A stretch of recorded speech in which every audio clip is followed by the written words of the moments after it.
a podcast to honor the gods. This better come with a sacrifice. Dave X Media.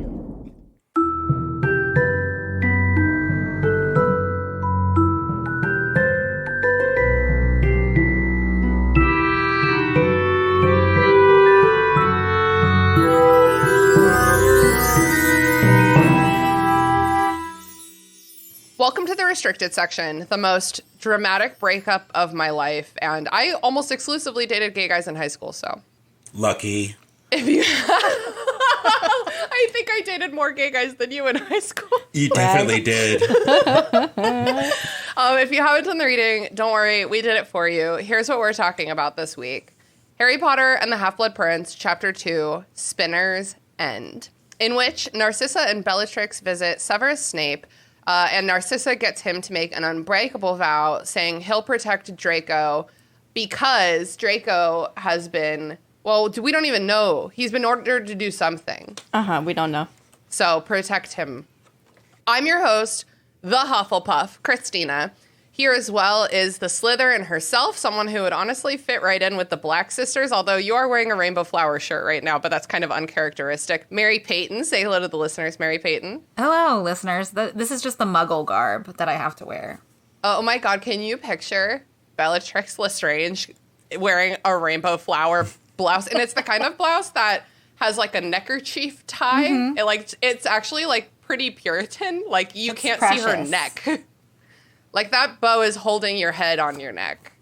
Oh my like god, that short that story cool? with the scarf. I think it's called the Green Ribbon. The Green Ribbon, Yeah. yep. Our other host is the Ravenclaw Grace. Say hello to the listeners, Grace. Hi. And our special guest today is the Gryffindor, Michael Hardison from Wildling and How Do I Book? You know him. Say hello to the listeners, Michael. Hey, listeners. Mike, how the hell are you doing? Since last time you were on the show, which was, I don't know, like 8 months ago? I don't know. I'm doing all right. Doing good. Had a few changes. New job. Hell yeah. Woo! Yeah, Whoop, whoop. exciting. We love a new job. But yeah, just keeping the flow going. Keeping it Hell real. yeah. He sounds tired. I'm very tired. But he is crushing it. Tired, but making that money, baby. Mm-hmm. And that's all that really matters because we need to go out to eat. Yes. Grace, I think this is the first time you've been here this season. How have you been since the last season? Oh man, I've been doing all right. Yeah. Crushing it equally. Crushing it. Say. Yeah, no, I'm chilling. Are you excited to get into Half-Blood Prince? I think so, but I am so hesitant to say. What's that quote from Megamind? It's like cautiously hopeful and confusedly optimistic. That's not, That's it the sounds, one. whatever she says sounds better than that, but it's like to that effect. I want to go with that one. I want to go Yeah, with I what like you that just one. said. Okay. Mary-Peyton, how have you been since last season? I'm good. I'm about the same. It seems like it was Yeah, only that's a it. mere 6 to 8 weeks ago. Yes, it was indeed. Are you excited for Half-Blood Prince? Yeah, I am actually. I mean, this chapter reminded me how much info there can be in some of these chapters. How hard they can be to get through sometimes, but I'm excited. Christina, are you excited? Yeah, I am.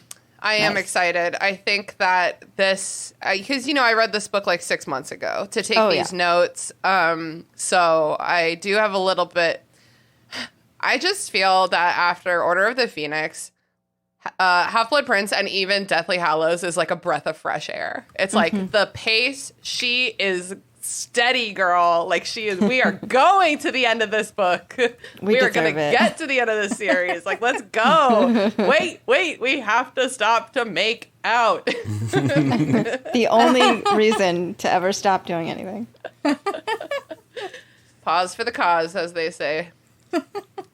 Well, today we're talking about Chapter 2, Spinner. Oh, I forgot to say that Wildlings been doing good too, everyone, in case you're wondering. In case I haven't mentioned it recently. But Wildlings doing great. And we actually have 2 books coming out this year. Yay! Whoop, whoop. We have Cursed Coven by Cara Badalamenti coming out September 26th. That's available for pre-order. I'll pop that shit in the show notes. Mm-hmm. And then we also have Lavender Speculation by Jamie Zachariah, which is coming out October 17th, if I'm not mistaken. And the link to that is in the show notes as well. Cursed Coven is a bit of a fun YA, like, magical romance situation. Lavender Speculation is a YA horror short story anthology. They're both very, very good in very different ways, so I recommend pre-order them, bad boys. So yeah, let's get into chapter 2, Spinner's End. When I texted you guys that we were doing this chapter, did you remember what this chapter was? Yes. I think I did, yeah. I definitely did not. And then I was talking to Dusty, my stepdaughter, about it. And I was driving, so I had her Google, like, the little brief synopsis. And as soon as she said Narcissa, I was like, oh, yeah, I got it. Because this is, like, 1 out of 2 chapters that woman is in. Yeah, for real. She shows up again in the future, and let's just say it's a crucial plot point. Indeed. Sorry, I, for the record, have been drinking that beer that I just threw back the last drops of for 2 hours. So that wasn't like a fresh beer I just cracked 5 minutes ago. Sure. Although before I came to record this, I had made chili for dinner and I was running kind of late, so I like threw back some chili. And honestly, I can't recommend that. Oh, no. I don't think that's the right way to eat chili. So this is going to be a short episode. My tummy is so warm. Her tummy is a rumbling. I love chili. Honestly, it's like a hot salad. You know what I mean? Because you can put so many veggies in it. I'm uncomfortable. I did like chili until you said that, and now I don't like chili anymore. It has so many. You can put literally so many vegetables in it. That's true. Like a salad. Primarily, I would say that's vegetable based. Yeah, like soup in general. You can do that with, Sure, but I'm like, this is as healthy as a salad when I'm eating it. Yeah. Anyway, fuck me and my chili. Let's go to Spinner's End. It was a dark and stormy night. What book is that from? Is this a test? Isn't that from a real life classic novel? Probably. I thought that was just like a general trope. I think it's Poe. Before I guess, Okay. Before I search, That's I think a it's solid Poe. guess. A dark and stormy night. Oh no! Oh my god, that's so funny. Oops. Oh my god, wait, that's literally so funny. I'm an idiot, guys. Why? It was a dark and stormy night is an often mocked and parodied phrase considered to represent the archetypal example of a florid melodramatic style of fiction writing, also known as purple prose. So Mary-Peyton was right, really. Wow, I'm a dumb bitch. Well, you know how much I love to rely on Wikipedia. It says, the question, I typed in the question to Google, it says, what book starts with, it was a dark and stormy night? And it come up and said, is the opening line in the popular 1962 novel A Wrinkle in Time. But I think that's probably, like, maybe even on purpose. Probably. They did that in the book on purpose, is what I thought. That Not that I makes remember that sense. book series at all. I believe that from the didn't read tone it. of that book, though. I trust you to remember that book, Mary-Peyton. That seems like something you hold dear. Do you like that book series? Yeah, I love that book. It's been a long time since I've read those. Like I think I read that in elementary school. Me too. Probably earlier I don't remember than it at all. should have. Yeah. When I was like in elementary school, I was full Matilda status, and I would just go to the library and be like, here's 10 random fantasy books from the children's section, and I would read all of them in like 5 days. Yep. It's cool how Those your were the brain days, changes man. and your life changes. Yeah, and then you can't do anything anymore. Anyway, we're in a sad, dark, dirty factory place. Pop, a person apparates. Pop, another person apparates. They scare a fox and then murder the fox? Like fucking what? Jesus Just in case it's another person, I guess. Like this is the narrative being like, remember, they're fucking bad guys. Yeah. It's like, just in case you forgot. Yeah. Damn, It's bro. already bad enough that she killed the fox, and then she's like, oh, sorry, I thought that was another human. She's literally like, Sorry. whoopsie. Whoopsie daisy. I'm talking shit about murdering a fox, but I have been playing Tears of the Kingdom recently, and I have murdered so many foxes in cold blood in that game. Damn. You Oh my fly, like I God. fly in from the sky, and they don't even see me coming, and then I just kill them, and then they pop, and now they're like a gourmet gosh. steak. Girls gotta eat. She climbing all these mountains. Your laugh after that was so good. Okay, so it becomes clear that Narcissa Malfoy is here for a reason, and Bellatrix Lestrange is here following Narcissa. Mm-hmm. Do you guys like the name Narcissa? No. Really? Yeah. I just don't. It doesn't roll off the tongue. It's not cute. I think it's really pretty, but it definitely sounds like a villain. Right. Yeah. Mm-hmm. I feel like it's a little too on the nose. Yes. Yeah. What? And show me one more J.K. Rowling original name that's too on the nose. Go ahead. I dare you. Mm-hmm. Do you guys like other Issa names like Clarissa or Larissa? I love Clarissa. Clarissa because she explains it all. She's True. going to explain to us why Narcissa is a good name. Mm-hmm. I don't think I really think about those names all that much. I don't meet a lot of people with an Issa on the end. I don't think. Maybe it's Yeah. because I have that one friend named Larissa that I think about it sometimes, and I'm like, that's a pretty good name. Oh. Yeah. I like it. What about Bellatrix? Do you guys like the name Bellatrix? Yes. I do, because I think it's fitting of her personality, and it just sounds like it just goes with the character very well. In this chapter, her sister does call her Bella, and that really does throw me off. Yeah, that's totally. true. She 'Cause- is not a Bella. Because the narrative for a moment at the beginning of the chapter, like, pretends like we don't know who these people are. So it's like the two women, and then Narcissa says Bella. So the narrative's like, oh, I guess her name is Bella.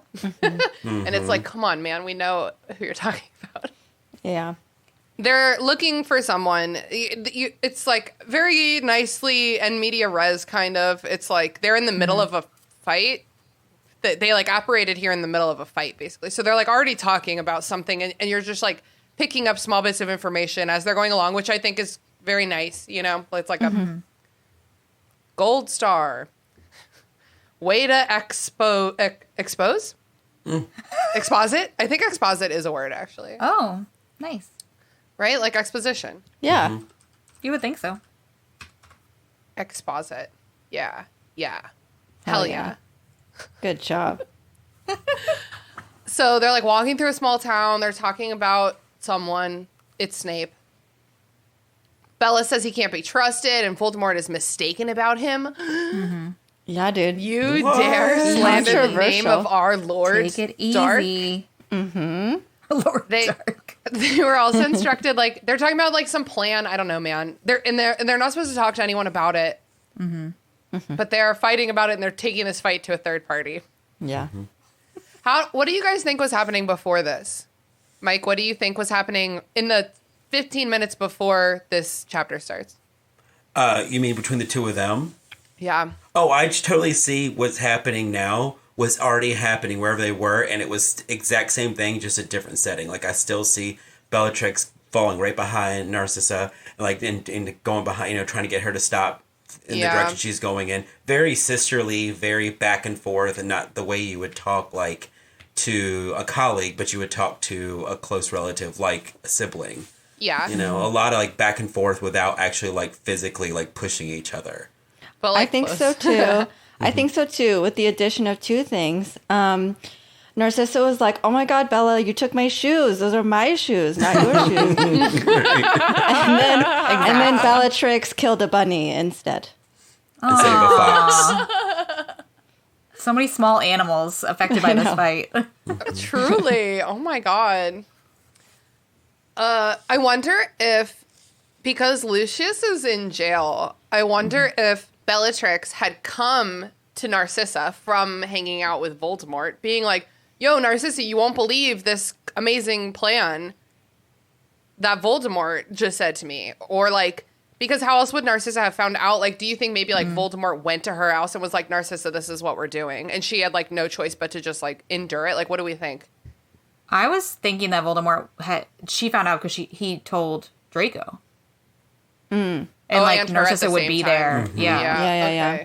See, I'm That makes imagining that like right before this fight, they like Narcissa has known about this and obviously hated it, and maybe talked to Bellatrix about how she doesn't want it to happen, stuff like that, and then formulated this plan to do this. And Bellatrix either knew that she was going to do it or was spying on her or something, and like saw her sneak off into the night and followed her.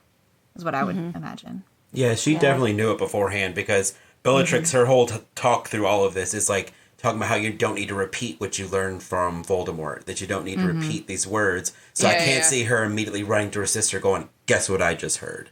Yeah. True. I guess you're right. Unless Voldemort was like, go tell Narcissa because he didn't want to. Right. Unless that was the order. That's true. But I feel like Narcissa is right that, Voldemort's doing this as like a punishment to Lucius or whatever. And so I think he would maybe like to deliver that news personally. Do you think, Grace, you would feel proud if your niece Collins was told to murder her school principal? Oh my God. Would you try to find pride in her for this and all things? She does no wrong, so that helps her. Was that she does KNOW wrong or she does NO wrong? She does both, but in this case, she knows it, that's how she knows to avoid it. Yeah, she can do NO wrong in my eyes. So you do your girl. I trust you. If Voldemort tells her to kill someone, we're like, okay, let's kill that guy.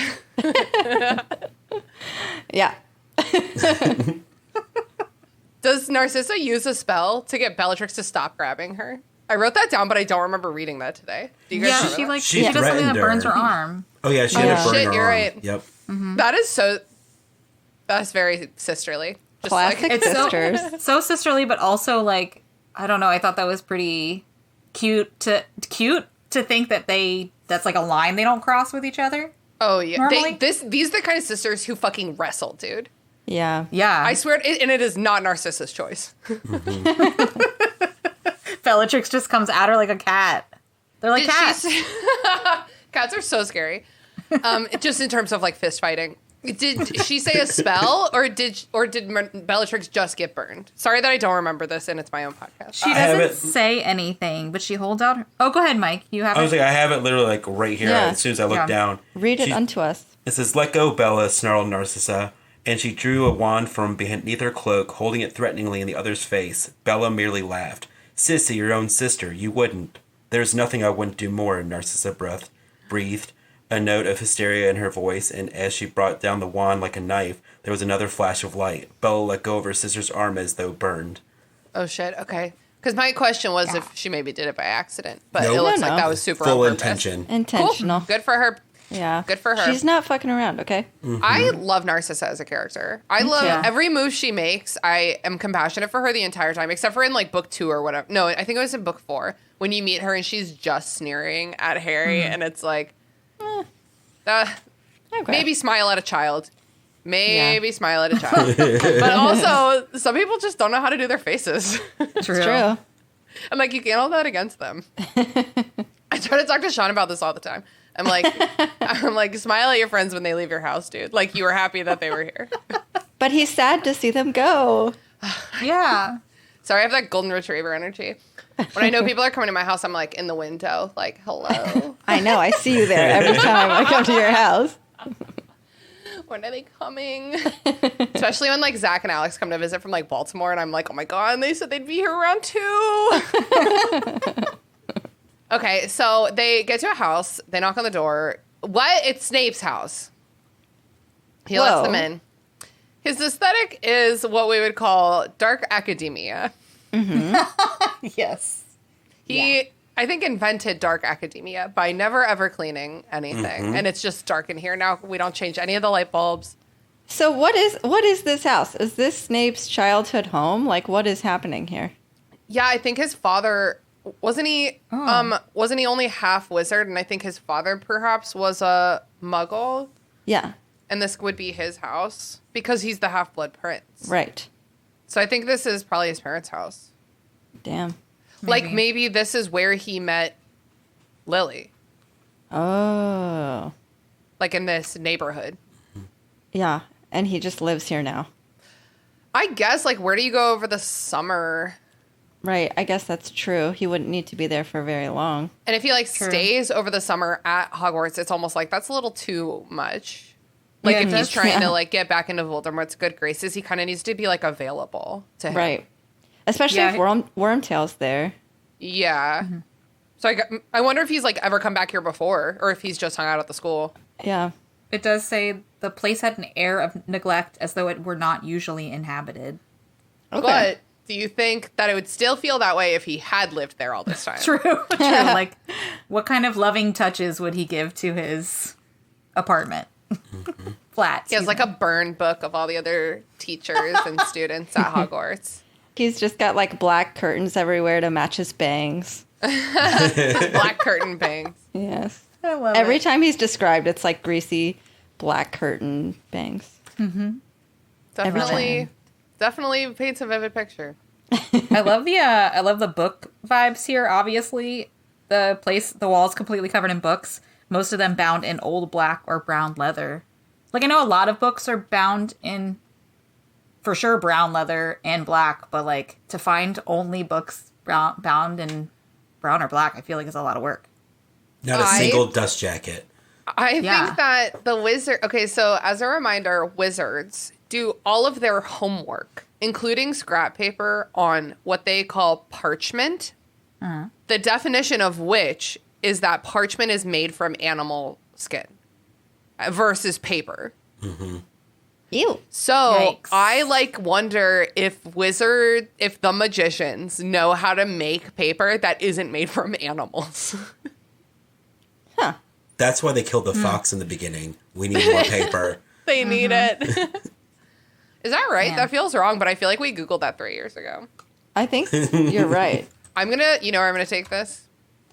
To Google. Google? To Mr. Webster's. Mr. Webster's. What was it? Parchment. Yep. Yeah. Yeah, I mean, it says the first definition is the skin of a sheep or goat prepared for writing on. And the second definition is a strong, tough paper made to resemble parchment. But, that's because parchment is parchment. Like, If now you're we say resembling parchment, for are you stuff. parchment? Right. Wow. Damn. My brain didn't always know that. sees papyrus. When people say parchment, Yeah, I'm paper. like, They all that's so, sound the same. right. I'm like, oh, no, it's not made from animals. Well, I really spill every drink I take. I know that I say that. I just need people to know that I see it happening and I know it's a problem. Okay. I started working with a personal trainer at the gym, and the first couple times I went, I had a screw-off water bottle, and I ended up slopping so much water down my front, the more I worked out, because I get tired and careless, that I was like, okay, I have to just take my sippy cup version. I can't keep embarrassing myself like this. This guy's too nice. I can't be doing this to him all day long. He doesn't know how to roast anybody. Aw, that's cute. So Wormtail's also here. He's like, I'm not a servant. And then he goes and is a servant, you know? He's been a servant his whole life. I mean, spiritually. A servant. yeah, he just is a bitch ass person. And I don't know, man. It's he really turned into a horrible person to protect his life. It's at what cost? He's the definition of at what cost. You know what I mean? Mm-hmm. I will say one thing I noticed in this chapter and reading it was that they gave you a lot of I feel insight into him and his relationship with Snape and just how much he doesn't mean to Snape. He's just a little rat kind of thing. Mm-hmm. But I think that's the cycle of abuse though, because very much so. Yeah. In all those words. And then last night I put on the movie just because I want to see the difference in this scene. Oh yeah. And he literally is in this scene for about 3 seconds at the door, and Snape's that's enough, and the door slams in his face, and that's all you see of him in the actual movie part. So I feel I kind of wish that we would have gotten. I know they can only fit but so much, and the movie was still over 2.5 hours long. Yeah. But I kind of wish they would have given a little bit more moment in their interaction during this scene, just to see the power struggle. Let Alan Rickman really condescend to him. Yes. Yeah.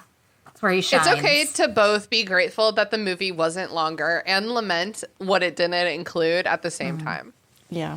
But also, they decided to waste time burning down the burrow for no fucking reason. So, actually, I do have some official complaints to file. Yeah, you're right. Wormtail brings them some red wine, and they cheer and leaves. And then they cheers to the Dark Lord. As one does. Yeah. Mm-hmm. Typical night. Narcissa starts talking, and then Snape stops her to blast Wormtail away from the door. She starts talking again. But this time Bellatrix cuts her off, saying you shouldn't tell, even to present, or especially to present company. Snape is like, okay, cool, let's do this. So, and he's like, what's the problem? What's your problem with me? Which I respect it. He's like, I'm sick of your bullshittery. Like, what are we doing right now? Mm-hmm. So she starts listing all the reasons she doesn't trust him. So let's go down the list, Mambo number 5 style. Basically, where were you? Why is Harry Potter still alive? What is this? And what are you doing? And why should I trust you? Basically. Yeah. I wish that's all she said. What do you mean? That was a much better way to put it. Oh. So brief, so concise. Snape is like, don't you think that the Dark Lord asked me this already? Which is like a pretty good point.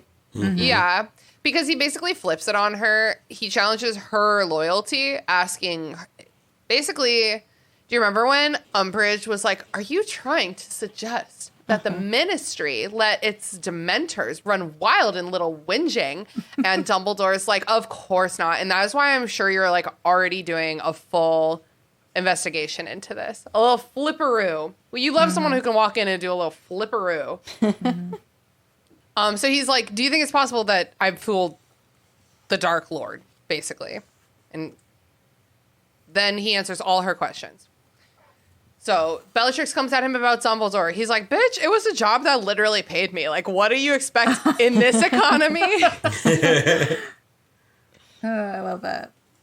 Although, like, I feel if I had been loyal to Lord Voldemort and then lost, I don't think I could. If Snape wasn't on our team, if I had been loyal to Lord Voldemort and then lost and he died, I don't think I like could stay at Hogwarts with Dumbledore, having lost. So like, I think from like Bellatrix's perspective, it doesn't seem like it makes a ton of sense, but maybe it does. I mean, you got to get paid. Mm-hmm. It is weird to think about that transition period, like how that could have just not been that much of a change. Yeah. I guess you can write it off to just like Dumbledore being really forgiving. Like Snape says later in this, like you forget that Dumbledore always wants to see the best in people. And he's using like the truth to lie. You know what I mean right now? That's like, I think the best way to lie. And he's also making Bellatrix answer all her own questions, kind of, you know? Mm-hmm. Kind of like a teacher. Mm-hmm. Kind of like a teacher. Maybe you should put some of this energy into actually teaching kids potions. Just a thought. So do you guys... this year. Sorry, I just remembered. Do you guys remember reading this for the first time? Like, did you have an opinion on which side Snape was on? Oh, gosh. I'm trying to think back. I kind of, honestly, if I being, transparent about it, the first time I read through all these books, I was duped by Snape. I assumed that he was just a bad guy on every level, bad news on everything. So to see his, his story arc evolve into something else was really cool. Like, I thought that was really, awesome to see. It was just, wasn't expecting it. I just figured he was Weasley and knew how to sit on the fence. Yeah. Mary-Peyton, what about you? I remember feeling very strongly that he was still good, only because this part comes in we knew that there was another book, and I was like, okay, he's got plenty of time to like come around as like the good guy. Like just because I read a ton, so like at this point I was like, oh, this is the part where they make us think that he's really awful, and they've been building that up for a while, and this unbreakable vow is supposed to make us be like, yeah, he's definitely bad. He couldn't do that unless he's really bad. And then the end of this book, that happens, and then I was a little shook, but I think I remember holding pretty steadfast on it. Mm-hmm. Yeah. I'm pretty gullible, so the whole time I read this, I was like, oh my god, Voldemort's a bad guy. Oh, no, obviously, wait, I said that wrong. Oh my god, Snape is a... Dude, that Voldemort guy's like kind of not a good guy. What? I don't know if you know this or not. A little toxic. Unexpected. Honestly. When I read this as a kid, I was like totally buying it. Like, Voldemort's a... No, I did it again. What's wrong with me? Severus Snape is a bad guy. And it's like the mistake you edit out, but then I said it twice, so now it's a bit, so I leave it in. You know what I mean? Yeah. And then I got to the end of the series, and I was like, oh my God, he was a good guy the whole time. And that was in, 2008? When did the last book come out? And then ever since then, I've been slowly realizing, wait a fucking second. I think he's actually still a bad guy. I think we got fooled for a second. We were distracted. Yeah, no, I think he's like still a bad dude. Yeah. Same. But I really I don't know if this is good or bad as an editor, but like I really don't see things coming. I'm not thinking about it. I don't have an idea of who it is, of what the secret is. Like, I love Agatha Christie novels, especially the ones that are less racist. Mm-hmm. Yeah. And I'm reading them the whole time. I'm like, it could be anyone. Sometimes it is anyone. Sometimes it's everyone. You never know. Indeed. But I'm never thinking about it. It's not like based on wit or intelligence. Like, it's based on, I think for me, it's based on like just always trying to figure out the solution before you get there. And so I still enjoy stories a lot. I try to make myself not do that. But like sometimes the brain just doesn't turn off, even like in the background. I think it's good to be trying to solve the puzzle. I like real life puzzles. But for some reason, the books, I'm just like, even in like a regular, I feel like even when I'm reading like a rom-com, how do those end up? Do they get together in the end? Right. But I feel like I'm still reading it like, oh my God, guys, I just don't know. Can you please just sort it out? I love that. That probably really enhances your reading experience. Yes. You're just along for the ride. Sometimes Sean calls me out for like laughing or gasping while I'm reading. I'm really into it, okay? I was reading The Extraordinaries by TJ Klune the other day. Our boy TJ, and it's like a YA queer fantasy about superheroes, and it was so funny and cringy that I was like cackling for the whole third act. Like I was just like, this is fucking horrifying because of like teenage cringe. Like it was so funny and terrible in like the best way. You feel me? Mm-hmm. I feel you. Anyway, I recommend that book. So they go back and forth a little bit about who loves dad best or who dad loves best. Mm-hmm. I do love how Snape somehow makes Bellatrix's time in Azkaban seem like what a waste of your time. Yeah, she kind of could wear it as like a badge of honor, you know, like she would have gone to his side if she wasn't there. That's like what was holding her back, and he's like, I didn't get caught up, bitch. Yeah, he spins it right back on her, which was like a shockingly good one. Ooh. Ooh. Spin that shit right round. I just love too how he belittled or made it much small like her time that she was there by calling it a gesture. Yes. Oh my God, he destroyed her. Wait, Grace, did you tell us about when you read this as a kid? Oh. I think I just said same because you all said things that I was like, that's a great point. That's a great point. Perfect. So basically, Snape claims to have let Harry live this long so that he could continue to be protected by Dumbledore and not be arrested, which that's completely perfect logic. Yeah. He also says that there was a chance in the beginning that Harry had only overcome Voldemort himself because he himself was a dark wizard. What do you guys think about this? Do you think Snape's just talking, or do you think that's like a real rumor that was going around? I feel like it must have been a real rumor because I feel like Bellatrix kind of was like, oh yeah, true. True. I don't know. That one seems like such a stretch. Like he didn't, I don't know, like it's like when someone's lying and they go a little too far. I'm like, okay, buddy, like, just keep it cool. Too much. Yeah, methinks the Snapey doth protects too much. Yeah. But, no, he's actually very regular. He's perhaps as regular as wizards come. I mean, Snape even says, like, turns out he only wins by luck and the people around him. And I'm like, that's exactly right. Yeah, he's not wrong. That's right. Yeah, that's exactly right. That audacity. Yeah. What that audacity do. So they were talking about Dumbledore's a great wizard, but apparently the last battle hurt him. We don't really get any more details about that. So now Bellatrix is like, it's Narcissa time now. Bellatrix is like, shut up. I just said so many things for you to think about. Shut up. Narcissa, my dear, how can I help you? Okay, so Lucius is in jail. Let's take a moment. Let's put ourselves in Narcissa's shoes. Her husband's in jail, dude. Mm-hmm. Yeah. And she is alone. She's like totally alone with Draco, who is just old enough to be completely unmanageable, you know? Mm-hmm. Yeah. And like, I think we've talked about this before, that Lucius is like, it can seem sometimes like Lucius makes these dumbass decisions in order to impress Lord Voldemort and fails at them constantly. And that Narcissa is probably like really trying to support him, but like does not want to be involved in some of the things that he does.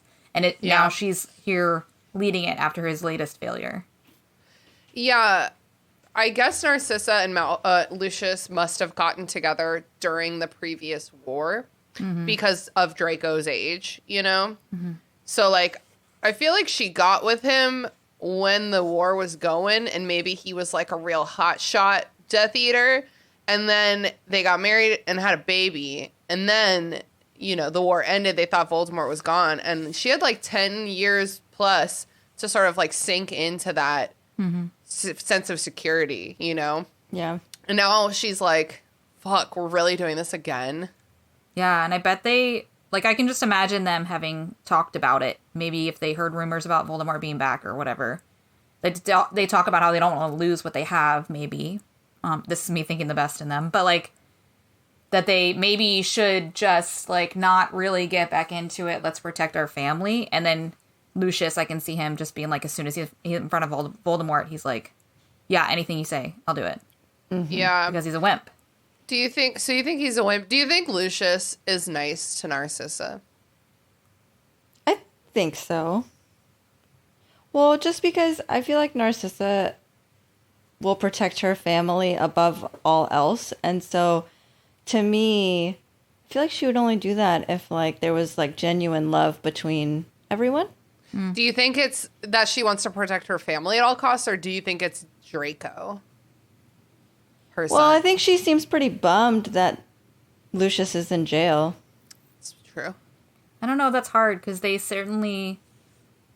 definitely seems like they have an unspoken connection.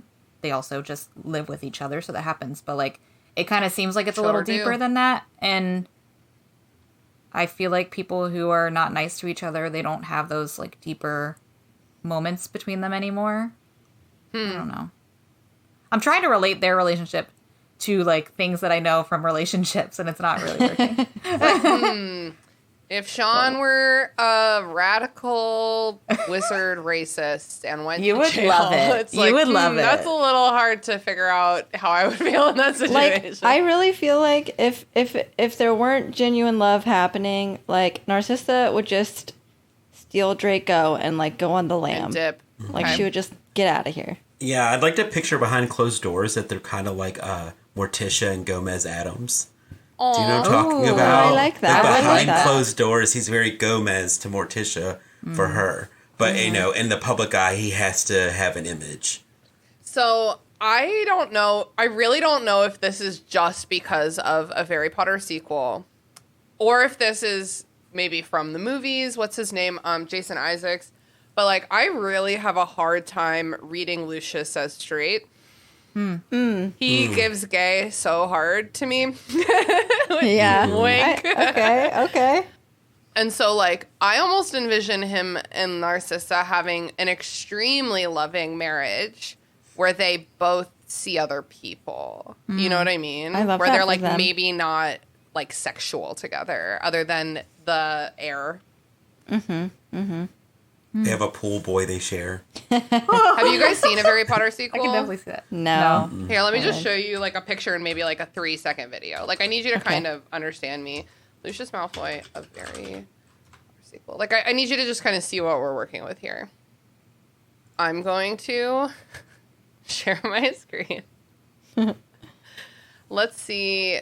Here, let's just like watch the delivery. Can you guys? I can already tell by the. That one quick little motion.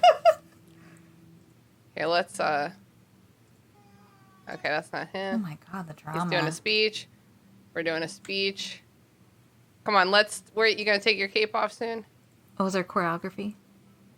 No, not really. I think there is. I'd call it choreography. I see it. It's the Death Eaters doing the jazz hands. Where is Lucius? Oh my you god. see what I'm working with here? Like, this is who Lucius Malfoy is in my mind. Yeah. That's fair. Yeah. He doesn't not look like the Jason Isaacs version. No. No, yeah, you're right. The hair regimen alone is suspect. He's so funny. Let me see if I can catch him doing something extra. I mean, every single thing he does is extra. It's all like this. It's The like hair very... flips. Yeah. His wig is also fucked up. You could tell it was up in a pony. Look at this. This is so gay. My God. It's very Britney toxic. This is. I was gonna say this is a Britney Spears music video. Okay, well, that's enough. I just needed you guys to see what is going on in my head right now. Makes sense. His character, too, now that you mention that, does read like closeted gay who still wants to be extreme right-wing. Yes. So I do, like, agree that he definitely, like, him and Narcissa on some level have, like, a public face and a private face, you know? We just don't really know what that difference is. I appreciate you guys taking the time to talk about them in such detail with me, because I really do find Narcissa and Draco and Lucius to be some of the most interesting characters in the series, and Draco gets a shit ton of screen time, but none of it, I think, is the interesting part. Like, so little of it is what makes them interesting. And Lucius and Narcissa, I just think, are so cool, and we almost never get to talk about them. Yeah. Yeah. They definitely have that element that I love when authors are able to show that anyone is capable of both good and bad, and that Right. that things in their life or people in their life can change their story really drastically. Mm-hmm. Yeah. Yeah. Now that you've shown me that too, the was that Harry Potter sequel? Yeah.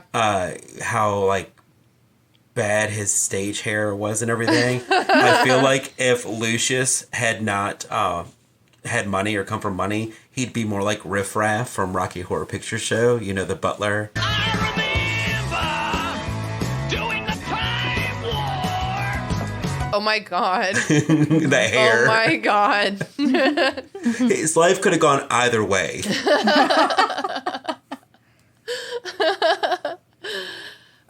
Okay. I feel like oh yeah. So I forgot I'm recording these episodes about a month early.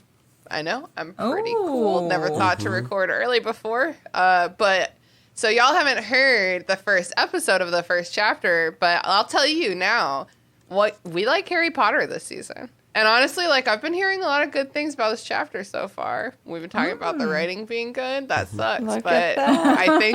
I think we might like Harry Potter this season. Wow, is it happening? So yeah. Okay, well we'll talk about it again at the end of the chapter. So at Okay. the end of every chapter, I think we need to be like, do we like this book?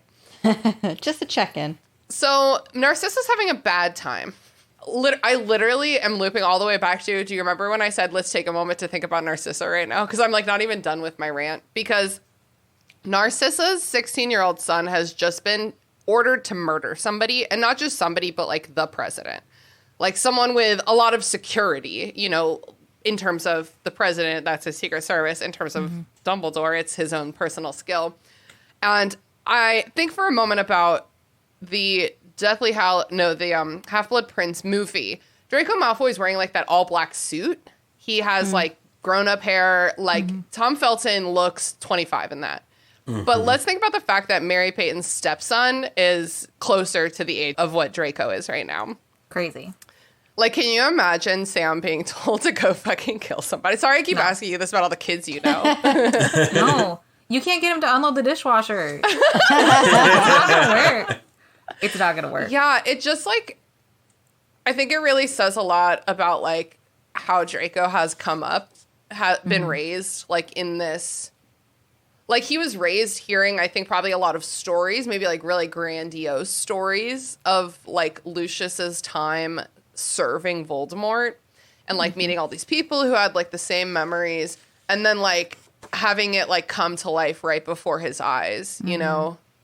Yeah. Yeah, and I'm sure that Lucius, it's like a classic, my dad's never proud of me kind of relationship where he was like probably constantly trying to get his dad to pay attention to something that, you know, kids do. And Lucius was Dad, only... Hey, Dad, look at this. Look at this. Dad, wait, look at this. Dad. Yeah, exactly. Like, what are you doing? I don't know what you're doing. And Lucius would be, I just think, really cold as a father. And maybe like had moments when he was a baby.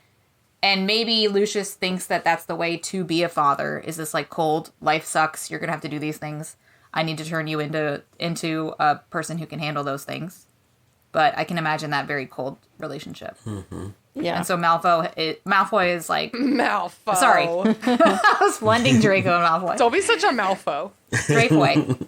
Yeah, I can imagine that he, like, for a while has been like, this is the way to impress Dad. This is the way to be a man.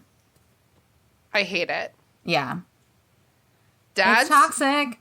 Don't do this to your sons. No. So did y'all, in this chapter, I don't know if I feel like if I read too fast or I didn't read into it enough or anything, but did y'all pick up by now who the target was for Draco? Like, did y'all just automatically know? You know what I mean? Like, you mean we know on this because read or when I was a kid? I mean, on this read, we already know because we've been through it all. But, like, you know, going through and reading it, you know, for the first time. Yeah, I feel like I do remember, like, it slowly dawning on me as I was reading this, like, what he has truly been asked to do. Mm-hmm. Yeah. Because it feels horrifying. He's like a kid, you know? He was, like, your age when you were reading the books. Right. Yeah. Well, y'all's age. Oh, yeah, sorry. It's awkward. Awkward. He's old. The one line that, like, made me think it had to be murdering someone was, Narcissa says, but he won't succeed. How can he when the Dark Lord himself? And that makes me think of, I don't know if I thought of this when I was a kid, but, like, that makes me think the Dark Lord, there's, like, two people that he hasn't been able to kill. And that's Harry or Dumbledore. And I automatically Makes assumed sense. that it was Harry based off these things because of, you know, age for age. So Draco against Harry. So I was like, oh, he's got to kill Harry. You know, now's the time. And if he can't do it, Snape has to do it. You know, but knowing the book now, when I read it this time, I was like, oh. But the first time I read this, I totally thought the target was Harry. And I wonder if there's, like, any more red herring evidence of the red herring in this book that, like, it's Harry instead of Dumbledore. Because he actually does make way more sense. And I wonder if that's what I thought when I was a kid. Because that to me seems like the most logical. Especially when they're weird all year. Like, okay, literally all year, for the whole year, Harry's like, Draco doesn't seem to be, like, paying attention to me. And it's because Draco's, like, stressed and depressed. Yeah. And, like, so the whole year, you're, like, wondering about him. And it's like, either he's coming to kill Harry, he's doing something else crazy, or he's in love with you, dude. Fan fiction. Tina's erotic fan fiction. Let's talk about the plan. Narcissa has been instructed not to speak of the plan, but Snape already knows about the plan. What plan? I don't know. Apparently, Voldemort has given Draco some task that is a great honor, but also scary. You know, they're all talking about. We have 3 different perspectives on the matter in this chapter. Wait, do y'all think that Snape actually knew about the plan, or do you think he was just saying that to, like, try and learn about the plan? That's really funny. I do think he actually knew about the plan. Yeah. I was trying to figure that out while I was reading it, though, because they don't really... I don't know that he ever really says anything until they say more about it. I do get the feeling that Snape, and, like, tell me if you get a different feeling, but I get the feeling that Snape is kind of Voldemort's right hand in as much as, like, anyone is. It's like Bellatrix and Snape. And it's kind of interesting because Dumbledore's right hands are, like, McGonagall and Snape. And I think that Snape being balanced against these, like, really strong women just based on his, like, intellect and skill is, like, an interesting dynamic that I enjoy seeing him in. But anyway, I feel like Snape is who Voldemort trusts maybe the most. Like, he trusts him a lot. I don't know. What do you guys think? No, I think so too, and especially if you're saying Bellatrix is his, his other main cohort and everything. That she is so driven by passion that at any minute she can make a rash decision, just because But where Snape seems a little more calculated in the things that he does, so it's almost like the proper balance that Voldemort needs. Yeah, the two of them. that's true. That actually makes perfect sense. Yeah. They balance each other. And, like, it's kind of like back in the day, that, like, the vice president of America would be, like, the person who lost the election. It's, like, kind of good to have, like, people who don't agree, in your leadership so that you get, like, a variety of ideas. Like, we're always talking about stuff. So, from a leadership perspective, Voldemort's doing pretty good. He's got a good cabinet All there. signs point to a win. Although his lieutenant is in jail, so. Yeah, it's not great. Yeah. So, whatever this plan is, the burden has been placed upon Draco, and Bellatrix is saying, this is a great honor. Narcissa is saying, I feel like this is retribution for Lucius's mistake at the Ministry, like, not getting the prophecy and, like, letting that all go to shit, and also getting himself arrested. And Snape is, like, not really showing his hand, He's, like, the Dark Lord says, so, like, we must believe. He's not really giving his own opinion. I think it's just like such an easy plan for Voldemort to like throw out there. What do you mean? It just like so many birds with one stone. Like, hey, if this kid succeeds, amazing, Dumbledore's gone. If he doesn't, then he might get killed, and who cares? Lucius is like he just doesn't care about this kid at all. Yeah. So it's like absolutely no loss to Voldemort. Yeah. Whereas like if so, you why like not? if you send Snape to go duel Voldemort, like he might die. Yeah. Like and for what? Yeah. But like Draco could maybe like figure it out. Like Dumbledore's not going to want to fight back with Draco. Right. Like engage him Yeah. in a fair fight. True. So Narcissa is asking Snape to convince Voldy to change the plan or to execute the plan, wink, himself. And then Snape admits that Voldy intends for him to do it in the end. Like, that's what he thinks anyway.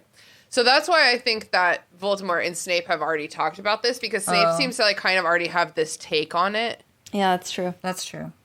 So Snape saying that he thinks Voldy intends for him to do it in the end is kind of like him being like, I don't think Draco's going to succeed. Right. Yeah. Do you think? No, I don't think Draco has it in him No. to make this happen. He would have to like set some kind of trap and then like walk away from it, like set a bomb or something and then walk away from it. So he like kind of doesn't have to like do the cold-blooded murder himself. Yeah. You feel Indirectly. Yeah. me? Yeah. So Snape forces Narcissa to sit down and drink the wine. Unspoken, sit down and shut up. And she has like, do you guys watch Rick and Morty? You know that bit where Beth has she's like shaking so hard, she like pours the wine and it's like spilling everywhere, and she just like raises it to her mouth and takes a sip. I don't remember what she's so traumatized by, but it's something. Oh, it's something. It's something. So Snape offers to look over Draco. Look after Draco. Look over? No. Look over Draco's homework. Okay, so in relief, Narcissa, quote, flung away her glass that was still full of wine. Magicians are bananas, dude. What? Like, she just threw it? Because she can clean it up? Like, what a dramatic bitch. So dramatic. Oh, I love it. I love it so much. Narcissa asks Snape to make the unbreakable vow. And he agrees after some light heckling from Bellatrix. And then Bellatrix is agape for the rest of the chapter. Yeah, she's like, oh, shit. Oh, shit. I feel like she's just waiting for him to back off, and he doesn't. Or back down. I keep saying almost there, I think, but not quite. Welcome to my world. Same. I do that all the time. So he asks Bellatrix to perform the unbreakable vow. One thing that I think was really funny to chime in about the unbreakable vow is when I was rewatching the movie last night. Later on, Ron goes to talk about it. He goes, "It's the unbreakable vow. It can't be broken." Thanks, buddy. Thank you for that clarification. Oh, wow. I wonder if he does that in the books, because they make him They make him extra dumb in the movies, but he definitely is dumb in the books. Right. But that one really sent it home. Other things in the books, too. I feel like maybe this is the Slytherin in me, but like I feel like I would find a way out of this. Like Snape is super smart. Like you have your fingers crossed. Why? No. Okay, yeah. First of all, what if that is like an old? The reason we have the superstition is from like an old wizarding technicality. Maybe they have to cross their finger over their wand to do to undo the spell that's being done to them. Whoa, that's very interesting. Did we just invent something? What were you saying though? No, I just feel like he's so obviously so good at lying and working his way through these hurdles that I just can't imagine that he can't be like, Lord Voldemort wouldn't want me making an unbreakable vow about this. I'm not doing it. Like, I'm not going to go against him. I already know the plan. I already know that I'm going to carry through. And how dare you doubt me? That kind of thing. Mm-hmm. Yeah, I think if he had the opportunity during the unbreakable vow being, put upon them, that he would have found a way to, like, spin the words so that whatever he needed to do still worked in the vow. But he really didn't get that opportunity, He had to just say, sure, yes, I will. But yeah, I wonder if you can edit an unbreakable vow, like, as you're doing it. Right. What if Voldemort already was like, hey, Snape, I told Draco to do this thing. Can you look after him and make sure that he succeeds? And Snape's like, yes, master. And then Narcissa's like, swear to it. And it's like supposed to be this big moment, but he's like, it's literally his actual orders. Right. Like, that's not out of the realm of possibility. Yeah. That's true. So Snape and Narcissa grasp right hands. It's a bit prejudiced. Really? The world is not built for lefties. Mm-mm. All of you are right-handed, right? Mm-hmm. Correct. Wouldn't it be weird to learn today that one of us was left-handed after working together for like 8 years? That would be weird because we type a lot, so maybe we wouldn't have known that. If I ever seen you writing, though, I would have. Yeah, like I've seen all of you write at least one single thing with your bare hands. Yeah. We had a lot of project management meetings back in the day. That's right. Oh, you're completely right. Yeah. Mm-hmm. Remember the olden days? When we wrote on clipboards? No, I think I had a tablet. You did. You were so advanced. Way ahead of your time. It's because I needed to play games during the meetings. I can't just sit there and think about the meeting the whole time. Are you fucking kidding me? Absolutely not. And if you didn't have your tablet and you just had a pen and paper, you would draw the whole time. Really? Yeah. I don't remember that at all. Because your little drawings were so cute. Really? Yeah. And where are they now? Oh, I saved them all. Oh, that is cute of me. I wonder what I was drawing. I really am not good at drawing. It was probably a lot of flowers. I'm a good flower. I'm a good flower doodler. You were a little wildling from the start. Here's the thing with flowers. Whatever you doodle, there's a flower that looks like that. Like, flowers look like anything. True. There's some weird flowers out there. You can just draw a bunch of scribbles. There's some flowers that look like that. Same with people, actually. Okay, listen. Guys, we're in the middle of an unbreakable vow. Sorry. We need our focus to be unbreakable. Respect. Otherwise, we die. Well, I'm done. Okay, so they're grasping hands. Bellatrix holds her wand up to their hands, and Narcissa says the words, Does anyone have it to read? Yes. Mm-hmm. Will you, Severus, watch over my son Draco as he attempts to fulfill the Dark Lord's wishes? And will you, to the best of your ability, protect him from harm? And should it prove necessary, if it seems Draco will fail, will you carry out the deed that the Dark Lord has ordered Draco to perform? True. So Snape is like, I will. Mm-hmm. Uh-huh. And the vow is avowed. Yeah. Mm-hmm. That vow is a vow. Yeah. It's also avowed. You feel me? Mm-hmm. One thing about watching it in the movie after reading it was where in the book it makes sense. Like, Bellatrix has the wand. She's doing the whole, like, tappy tap on the wrists after each, vow is said. Oh, and yeah. each time, the light around it gets a little more red kind of thing. But then, and I know this was just because it's a movie and it's Helena Bonham Carter, you know, and all of her glory and greatness.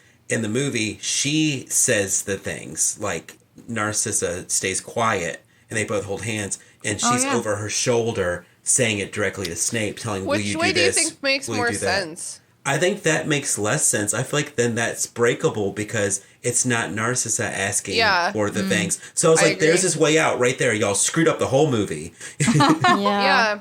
Obviously, we are all very cool book people, and we know that doing a book to film adaptation is hard, and you have to make some compromises. Mm-hmm. But I think it is really frustrating when the movies change something that, like, something like this, where it's like, it actually in the scene actually, like, does not matter who says it. Like, you can make it have the same effect either way, but you're making it make less sense. Yeah. Right. Yeah. It's like you made a change that you, like, felt was jazzy, or because you wanted to give Helena more dialogue, which I respect, but, like, it does just not make any sense anymore. Mm-hmm. Right. It's like a love triangle, unbreakable vow. Yes. Yeah. It's weird. But it is interesting that Bellatrix is, like, the one who bonds them. Like, why is that necessary? What if she also dies if he fails? Yeah, like, what? It's like, you're all caught up in this now, girl. Mm-hmm. Yeah. I think it's because their right hands were connected, and they're both righties with their wands, so their magic's just not as powerful coming out of the left hand. So she had to do it. So what if Bellatrix had not, like, followed Narcissa here? Would Wormtail have done it? Oh my god, but I bet... I bet yes. Okay, great. Was that a cool answer? Yeah, great. I bet yes. And it's interesting because you think about how much that would have changed the scene. You know? It would look a lot less cool. You know what I mean? There would have been more like snaps and the like coming out, like little breaking points because he's just, a little, his wand's a little weaker.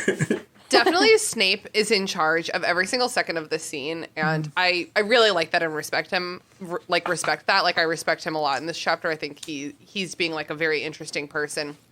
But if Bellatrix hadn't come into this scene, he would have been, he would have been able, I'm not saying this in, like, a suggestive way, but, like, Narcissa would have just been, like, done anything for him. You know what I mean? Like, without Bellatrix here to kind of, like, handle it, like, Snape would have been like, yes, bitch, and, like, you're gonna do this for me, suck my dick, and or do political favors for me, you never know. One in the same. And he would have been like, Wormtail, come here and, like, perform this spell. It just, I think, like, having Bellatrix there was almost, like, necessary to the scene. I'm not saying that, like, Snape would have sexually assaulted Narcissa, but, like, he would have just had so much power in this scene. But Bellatrix took a little bit away from him, at least, by making him justify himself. Yeah. I feel like if she wasn't there either, like, even if Narcissa still brought it up, in her absence, like the unbreakable vow, I feel like it would have been easier for him to get out of it even then too, because she wasn't ever challenging his trustworthiness. Right. So he would have been like, Bellatrix no, I'm just was essentially saying, like, you won't do it. You won't. No, I really liked having her in this scene as much as she was, because you got to see, like, the power dynamic and struggle that she has when it comes to Snape, because she really thought she was coming in there, like, on the higher ground to interrogate him with all these questions. And each time he answered her, he's like, I'll answer all your questions. Oh, I will answer you. And each time he kind of, like, made her smaller, you know, by explaining his stuff. So you really got to see what their actual, like, dynamic is for the two of them amongst, like, you know, the Dark Wizards. Yeah. Yeah, he's so just overpowering in this whole scene. Yeah. Also, he never has to ask her to repeat the questions, which I was like, that's the most unrealistic part about this whole chapter. Oh my god. There's no way. Did you bring a PowerPoint? Yeah. One-liner questions. Yeah. Cool. Well, Mike, did you have any other notes since you watched the movie last night? Do you have any other, like, notes from the movie about this part specifically? No, the only thing that besides Bellatrix, saying the unbreakable vow for Narcissa, the only other thing was, and I know they were limited for time, she didn't get her part of interrogating him in the movie. He literally is just like, I know what you're going to ask me, and here are the answers. I hate that shit. Me too. So she's over in the corner just kind of listening. It's like way more organic. And I actually make this edit in books all the time where someone's like monologuing for 3 pages to like a room full of people, and it's like, absolutely not. You have to stop them every 3 sentences. Like, you can't just keep them talking like this. Unless they are a king and no one would interrupt them. Right. Like, they took like 6 pages or so of dialogue that's in the book and made it down to like 30 to 45 seconds of the movie. And I was just like, I liked, that was the part I liked the most about this chapter, was their back and forth, and you don't get it in the movie. Yeah. I really like a character who can handle themselves in terms of dialogue, you know, and probably because we're reading, because it's like more fun to read interesting dialogue. So I do really like a character who can like take it and give it. You know what I mean? Mm-hmm. Mike, did you have any notes about the chapter in general outside of the movie? Like any standout moments or stuff that we didn't touch on? No, I think we touched on all that. I am a Bellatrix fan, you know. Do you like HBC?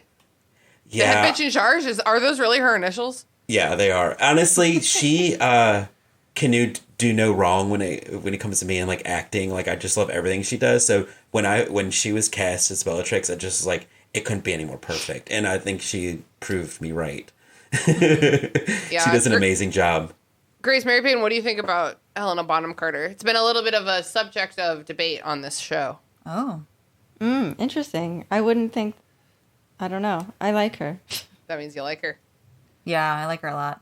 I think she's perfect for it. What's the debate? The take is that Alan Rickman and Helena Bonham Carter both, he does a really dope Snape. She does a really dope Bellatrix, but they're not the same characters that are in the book at all. It's like a cool, different interpretation of the characters. Mm-hmm. But, like, for example, I really maintain that the only reason anyone would ever defend Severus Snape at all to this day is because of Alan Rickman, 110%. It's so hard to divorce yourself from that charming character he created on the screen.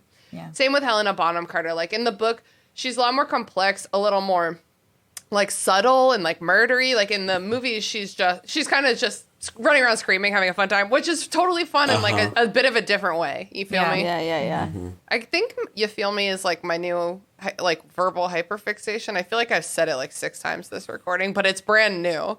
It's not something I feel like I usually Still say. fresh. Still fresh. I need to back up. I need to do less.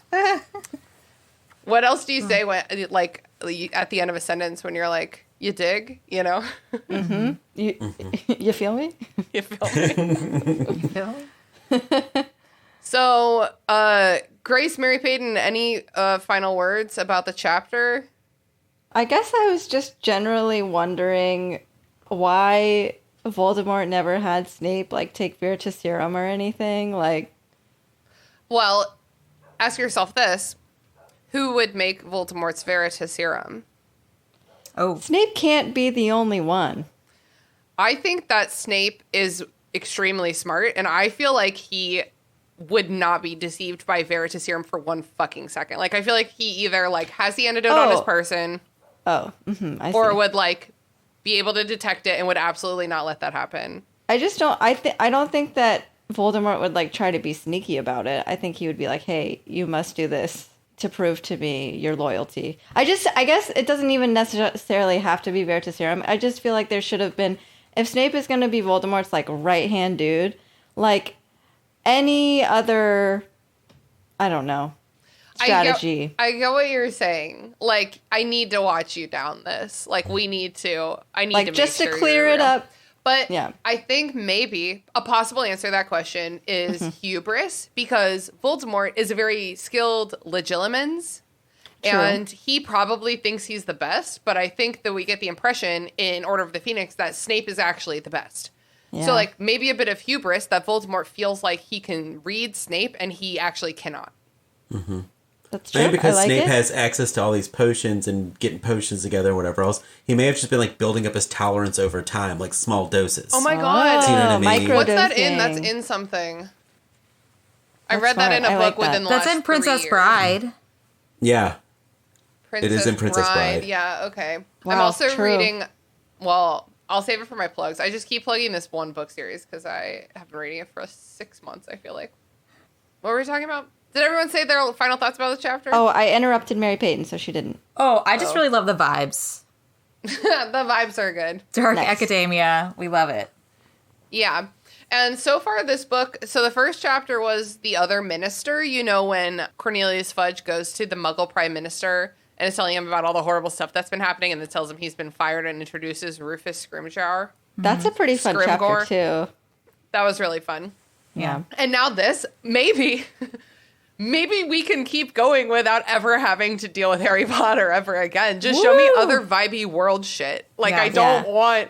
The next chapter is, unfortunately, about how Harry Potter is a very special boy. No.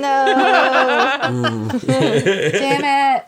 But we have new guests on next week that we've never recorded with before, which I don't think has happened in like a year. So That's brace awesome. yourselves, everyone. Okay, let's move on to plugs. Grace, did you say your final thoughts about the chapter? Yeah, I thought it was good. Thought it was fun. All right, my final thoughts are fun and good also. Cool. And I love Narcissa. Okay. Yeah. Mike, would you like for people to find you on the internet? Oh, sure. You can find me on the internet. My Instagram that was book related it's a lot of dust on it. But if you want to follow my personal Instagram, it's at roy.g.biv79. Linked in the show notes. And Mike, what's something that you've been watching, listening to, reading, playing with, doing in your spare time recently that you think our listeners would enjoy? Oh man, I've kind of like gone back to a comfort show because I've been so busy elsewhere. So I'm rewatching Schitt's Creek, and if you've nice. I've never watched it, you need to do yourself a favor and watch it. It's so good. I've been basically just watching as much Schitt's Creek as possible, and it's still just as amazing this time around. Yeah, it's like a little cringy, but manages to be very uplifting. It's like cringy in the beginning.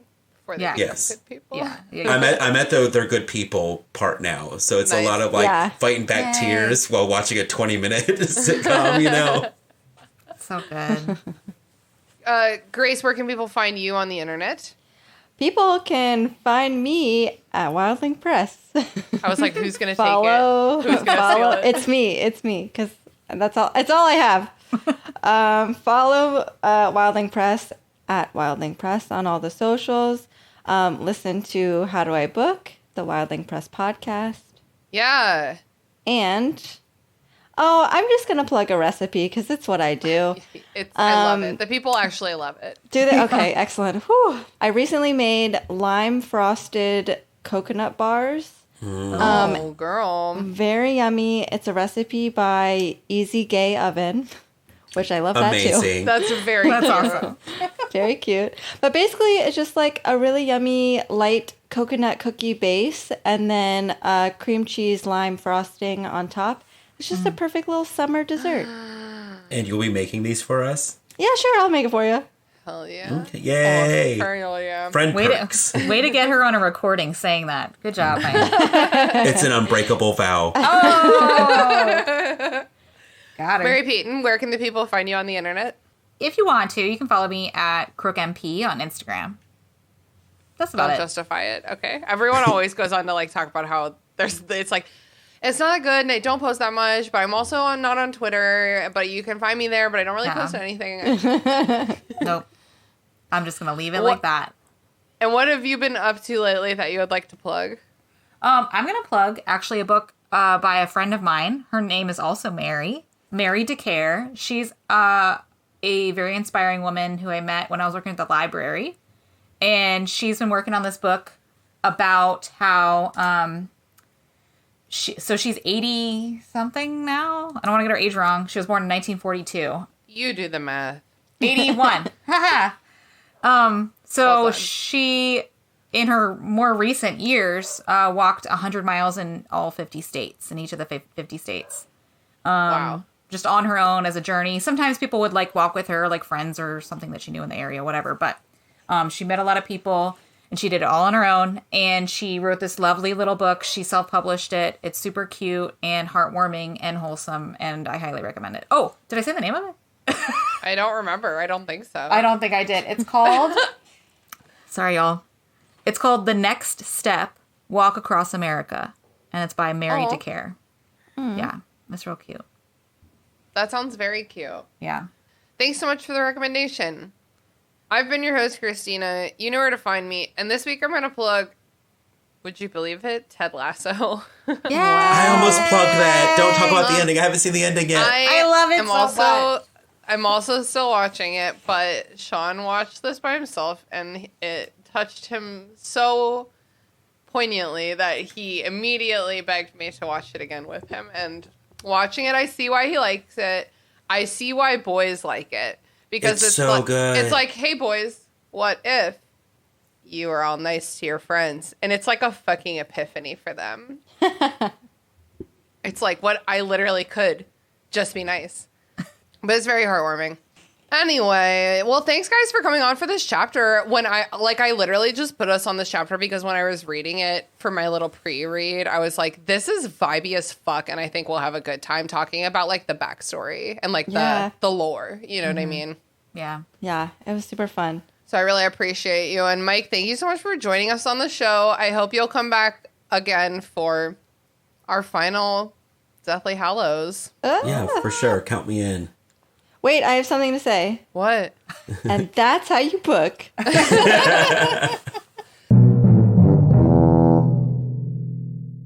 it, potheads. Thanks for listening to the Restricted Section. This podcast is produced and hosted by me, Christina Kahn.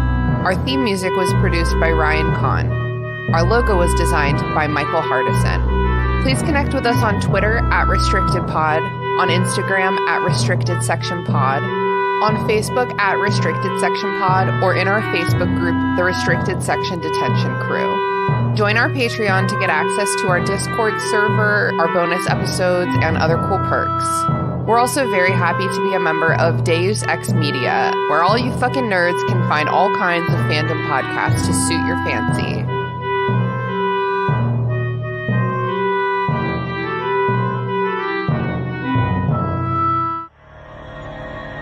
Do you love to be super scared?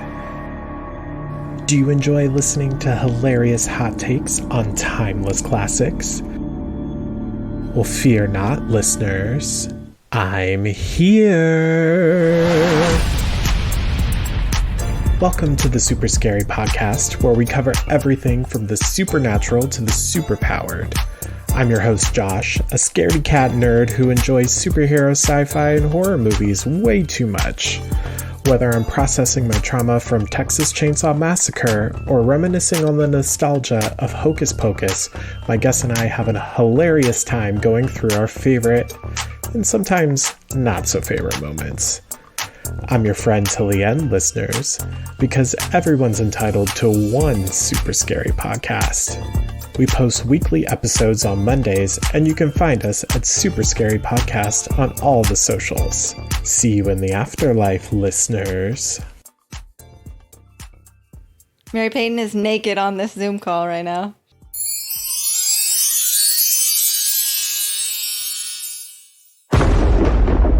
Deus Ex Media.